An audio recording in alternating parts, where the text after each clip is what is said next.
Reserve bank of India polymer currency నోట్ల ప్రవేశంపై తిరిగి కసరత్తు చేయడంతో దేశంలో డిజిటల్ చెల్లింపులు విపరీతంగా పెరుగుతున్న తరుణంలో క్యాష్ ఎప్పటికీ నిలిచి ఉంటుందా అనే అంశంపై ఆర్థిక విశ్లేషకులు మరియు మీడియా వర్గాల్లో పెద్ద చర్చ జరుగుతుంది.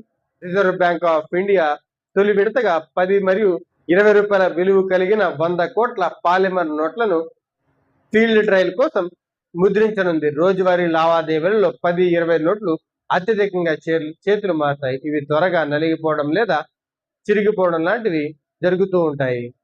కాగితపు నోట్లతో పోలిస్తే పాలిమర్ నోట్లు 2.5 నుండి 4 రెట్లు ఎక్కువ కాలం మన్నుతాయి. నీటిలో తడిసిన పడవు ఉన్నాయి.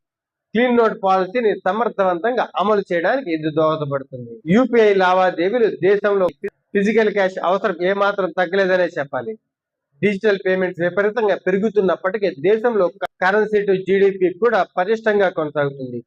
రిటైల్ రంగంలో చిన్న వ్యాపారంలో గ్రామాల్లో కోట్లాది మంది ప్రజలు క్యాష్ పైనే ఆధారపడుతున్నారు. ఆర్థిక వ్యవస్థలో నగదు ఉన్నత ప్రాధాన్యతను ప్రజల సౌలభ్యాన్ని దృష్టిలో ఉంచుకొని కేంద్ర ప్రభుత్వం మరియు ఆర్బీఐ కాగితపు కరెన్సీని పూర్తిగా రద్దు చేసే ఆలోచనలో లేదు. ప్లాస్టిక్ నోట్లు వచ్చినప్పటికీ పాత పేపర్ నోట్లతో పాటు ఇవి కూడా ప్రత్యామ్నాయంగా చలామణిలో ఉంటాయి. భారతదేశం ప్లాస్టిక్ కరెన్సీ వైపు అడుగులు వేయడం అనేది డిజిటల్ ఆర్థిక వ్యవస్థ వైపు మళ్ళీ వెనక్కి తగ్గడం కాదు.